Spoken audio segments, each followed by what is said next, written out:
Everyone, welcome back to my channel. This is Shobha. तो आज हम डिस्कस करेंगे ऐसे 10 पावरफुल वर्ड्स जो कि आपके प्रोफाइल को और भी इम्प्रेसिव एंड क्वालिटी प्रोफाइल बनाते हैं।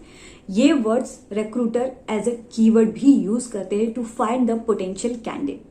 तो आगे बढ़ने से पहले अगर आप मेरे चैनल पे नए हो तो मेरे चैनल को सब्सक्राइब कर देना एंड बेल आइकन को भी हिट कर देना फॉर नोटिफिकेशन। तो चलिए अच्छा वीडियो स्टार्ट करते हैं। बहुत सारे कैंडिडेट ऐसे होते हैं जिन्हें बिल्कुल नहीं पता है और बिल्कुल अंडरस्टैंडिंग नहीं होती है अबाउट दिस वर्ड्स। ये वर्ड्स आपको most of the time job descriptions में मिलते हैं एंड इवन जब कैंडिडेट्स अपना CV, नौकरी, मॉन्स्टर या किसी भी जॉब पोर्टल पे अपलोड करते हैं तो भी ये वर्ड्स यूज करते हैं। तो चलिए देखते हैं कि 10 वर्ड्स कौन से हैं। Number 1, experience. अब आप ये सोचिए कि एक्सपीरियंस कौन सा पावरफुल वर्ड है। तो पहले आप ये समझे कि एक्सपीरियंस क्या होता है। एक्सपीरियंस तब आपको मिलता है जब आप किसी प्रोफाइल में या कोई जॉब आपने परफॉर्म की है, कोई काम किया है। तो अगर किसी कैंडिडेट ने 1 ईयर एज एन अकाउंटेंट काम किया है, 1 ईयर एडमिन काम किया है एंड 2 इयर्स उसने HR प्रोफाइल में काम किया है एज एन HR एग्जीक्यूटिव, तो यहाँ पे उसका टोटल एक्सपीरियंस होता है 4 इयर्स। तो ये सिर्फ कहलाता है एक्सपीरियंस, रिलेवेंट एक्सपीरियंस।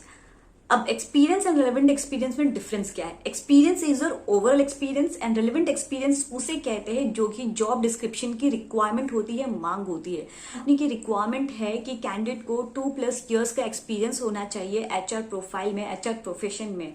और कैंडिडेट का एक्सपीरियंस है 4 इयर्स का, जिसमें 1 ईयर उसने एज एन अकाउंटेंट वर्क किया है, 1 year as an admin profile पे वर्क किया है एंड 2 इयर्स जो उसने HR प्रोफाइल, HR प्रोफेशन में वर्क किया है, उससे रिलेवेंट एक्सपीरियंस कहते हैं। बट रिलेवेंट एक्सपीरियंस सिर्फ एक्सपीरियंस, नंबर ऑफ जो ड्यूरेशन होता है उस पर डिपेंड नहीं होता है। ये जो एक्सपीरियंस होता है वो फंक्शंस के बेस पे होता है कि उस कैंडिडेट ने एग्जैक्टली 2 साल क्या काम किया है, क्या रोल्स थे उसके, क्या रिस्पॉन्सिबिलिटीज थी, क्या टास्क, क्या एक्टिविटीज थे, जो कि ऑर्गेनाइजेशन की रिक्वायरमेंट होती है, जो कि जॉब डिस्क्रिप्शन की रिक्वायरमेंट होती है। Number 3, expertise. एक्सपर्टीज से आप समझ गए होंगे कि किसी फील्ड में या किसी स्किल में एक्सपर्ट होना। That's correct. कैंडिडेट या एम्प्लॉय किसी पर्टिकुलर स्किल में एक्सपर्ट होता है। मान लीजिए कि कैंडिडेट को 2+ इयर्स का रिलेवेंट एक्सपीरियंस है, बट उसने 1 year as an accountant work किया है, 1 year as an HR admin में भी वर्क किया है एंड 2 इयर्स उसने HR प्रोफेशन में वर्क किया है। तो कैंडिडेट को Microsoft office, Microsoft word, PowerPoint and Excel में बहुत अच्छा नॉलेज है, वो एक्सपर्ट है। तो यहाँ पे हम कह सकते हैं his expertise in Microsoft office. Number 4, exposure. Exposure का मतलब होता है रियल एक्सपीरियंस। अगर कैंडिडेट ने उस पर्टिकुलर स्किल, सॉफ्टवेयर या प्रोजेक्ट या प्रोडक्ट या ऐसे किसी स्किल में वर्क किया, उसने रियली में उस चीज को यूज किया है, इम्प्लीमेंट किया है, डेवलप किया है या उस प्रोफाइल में उसने वर्क किया है, तो ही वो एक्सपोजर का वर्ड यूज करते हैं। Example, do you have any work exposure in HR software? आपसे HR इस तरह भी क्वेश्चंस पूछ सकते हैं। Hands on experience. Hands on experience means आपने उस स्किल पे, उस प्रोफाइल पे, इस प्रोजेक्ट पे वर्क किया है, मतलब आपने काम किया, यू नो इट कि वो कैसे वर्क करता है, उसके क्या स्किल्स होते हैं, क्या रिक्वायरमेंट्स होते हैं, क्या प्रोसेस होता है, क्योंकि आपने काम किया है उस स्किल पे, उस प्रोजेक्ट पे। अगर आपको कॉलेज में सिखाया है, इंस्टीट्यूट में पढ़ाया गया, किसी ने ट्रेनिंग दी है, that is not consider hands on experience, क्योंकि आपने उस पर वर्क किया नहीं है, आपने सिर्फ स्टडी किया है, आपने लर्न किया है, आपको सिर्फ पता है कि ऐसे वर्क होता है, बट आपने प्रैक्टिकली उस चीज पे वर्क नहीं किया, प्रैक्टिकली उस स्किल्स पे वर्क नहीं किया है। इसीलिए कैंडिडेट मेंशन करते हैं hands on experience on ASP.NET software, hands on experience on HR software. Knowledge. Knowledge means understanding होती है, अवेयरनेस होती है, फैमिलियर होता है वो स्किल, वो प्रोजेक्ट या वो सॉफ्टवेयर या जो भी आपका रोल है या प्रोफाइल है। मीन्स आपको पता होता है कि वो प्रोसेस कैसे वर्क करता है, उसमें क्या रिक्वायरमेंट्स होते हैं, क्या फ्लो है उसका, बट प्रैक्टिकली आपने उस पर कोई काम नहीं किया है। ये आपने अपने कॉलेज में सीखा है, इंस्टीट्यूट में सीखा है या किसी से आपने ट्रेनिंग लिया है। सो JDs में ये हमेशा वर्ड्स होते हैं जैसे कि should have good knowledge on ABC skill, ABC software and जो भी रिक्वायर्ड प्रोफाइल है। 7th, स्पेशलाइज्ड इन। स्पेशलाइज्ड इन मीन्स किसी पर्टिकुलर स्किल या प्रोडक्ट या जो सॉफ्टवेयर है उसमें कैंडिडेट स्पेशलाइज्ड है। Example is qualification.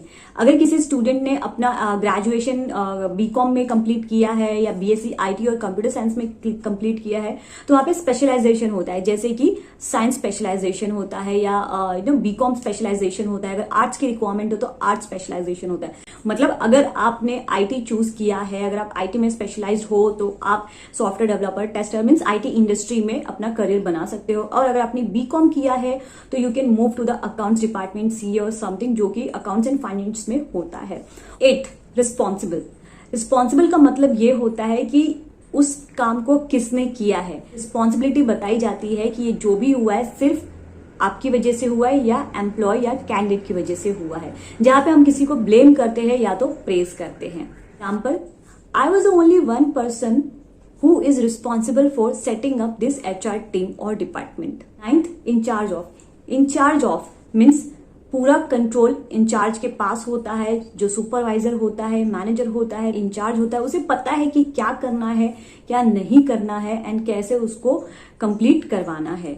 तो इंटरव्यू में आपसे क्वेश्चन पूछा जा सकता है कि who is the in charge of your project. Last but not the least, worked on. Worked on मतलब कि आपने उस प्रोफाइल पे काम किया है, आपने उस सॉफ्टवेयर पे काम किया है, आपने उस प्रोजेक्ट पे काम किया है। Example, I worked on HR profile, I worked on HR software and Microsoft office as well. मतलब आपने उस पर काम किया है। तो ये है वो 10 पावरफुल वर्ड्स। तो आप जब भी अपना CV प्रिपेयर कर रहे हो, बना रहे हो, तो आपको ये ध्यान जरूर रखना है कि आपको ये वर्ड्स कब यूज करना है, क्योंकि जो रिक्रूटर्स है पहले ये चेक करते हैं कि आपको एक्सपीरियंस है या नहीं, एक्सपर्टीज है या नहीं, हैंड्स ऑन एक्सपीरियंस है या नहीं है, नॉलेज है या नहीं है। ये रिक्रूटर्स सबसे पहले चेक करते हैं एंड बाद में स्किल्स भी देखते हैं कि आपको किस स्किल्स में एक्सपर्टीज, नॉलेज या हैंड्स ऑन एक्सपीरियंस है। सो आई होप आपको ये वर्ड्स बहुत यूजफुल लगे होंगे। और अगर आपके कोई भी डाउट्स, कोई भी क्वेरी, कोई भी सजेशन है तो आप मुझे कमेंट सेक्शन में कमेंट जरूर कर सकते हैं। तो आज का वीडियो मैं यहीं पे एंड करती हूँ। मिलते हैं आपसे नेक्स्ट वीडियो में। Till then bye bye.